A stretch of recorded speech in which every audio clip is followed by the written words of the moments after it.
Hello, welcome to another new video. যেহেতু প্রচুর গরম পড়েছে, তো আমাদের বাসায় খুব হালকা পাতলা রান্না হচ্ছে। তো সেদিন দেখলাম যে মা চিংড়ি মাছের আলু পটল দিয়ে পাতলা ঝোল রান্না করছে। তো চিন্তা করলাম যে মা যখন রান্না করছে আপনাদের সাথে একটু শেয়ার করি যে আমার মা কিভাবে রান্না করে। তো আমাদের বাসার দুপুরের রান্নাটা মেইনলি মাটির চুলাতেই হয়। যাই হোক, তো প্রথমে একটা কড়াইতে তেল দিয়ে নিতে হবে এবং তেলটা যখন গরম হয়ে আসবে তখন আস্তে আস্তে চিংড়ি মাছগুলো ছেড়ে দিতে হবে। ছেড়ে দিয়ে নেড়ে চেড়ে ভেজে নিতে হবে, হালকা লাল করে ভাজতে হবে। তবে এটা কখনোই কড়া করে ভাজা যাবে না, যেহেতু মাছগুলো ঝোলে দেওয়া হবে, তাই খুব বেশি কড়া করে ভাজা যাবে না। এরকম হালকা করে ভাজতে হবে, হালকা লাল হয়ে আসলে তুলে নিতে হবে। ঝোলের মাছ কখনোই অনেক বেশি কড়া করে ভাজতে হয় না, সেটা যে মাছই হোক না কেন, না হলে মাছের যে অথেন্টিক টেস্ট সেটা পাওয়া যায় না। যাই হোক, কথা বলতে বলতে মাছগুলো ভাজা হয়ে গেলে মা আলাদা করে মাছগুলো তুলে রেখে দিয়েছিল। এরপরে কড়াইতে আবারও তেল দিয়ে তার মধ্যে আলু পটলগুলো দিয়ে হালকা করে ভেজে নিয়েছিল। এগুলো হালকা করে ভাজতে হবে। হালকা ভাজা হয়ে গেলে এর মধ্যে একে কাঁচা মরিচ, কালো জিরা, লবণ, হলুদ দিতে হবে। তারপরে সেটা ভালোভাবে নেড়ে চেড়ে নিতে হবে। নাড়াচাড়া হয়ে গেলে এর মধ্যে জল দিয়ে দিতে হবে। এগুলো সেদ্ধ হয়ে যাওয়ার জন্য জল দেওয়ার কিছুক্ষণ পরে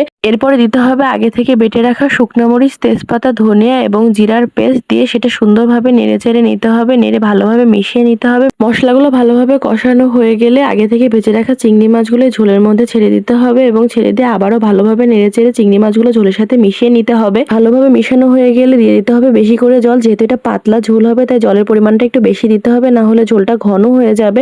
তবে আপনারা আপনাদের পছন্দ অনুযায়ী জলের পরিমাণটা কম বা বেশি করে নিতে পারেন। ঝোল দেওয়ার পরে খুব বেশিক্ষণ মাছটা চুলায় রাখা যাবে না। ঝোল দেওয়ার পরে একটু সময় নেড়ে চেড়ে কিছুক্ষণ পরে মাছটা নামিয়ে ফেলতে হবে, না হলে মাছটা অনেক বেশি নরম হয়ে যেতে পারে। তো এই তো কিছুক্ষণ পরে নামিয়ে নিলে রেডি হয়ে গেল আমাদের আলু পটল আর কালো জিরা দিয়ে চিংড়ি মাছের পাতলা ঝোল। এভাবে মাছটা রান্না করলে খেতে খুবই স্বাদ হয়। অবশ্যই বাড়িতে একবার ট্রাই করে দেখবেন। আর this is all for today. See you in the next video.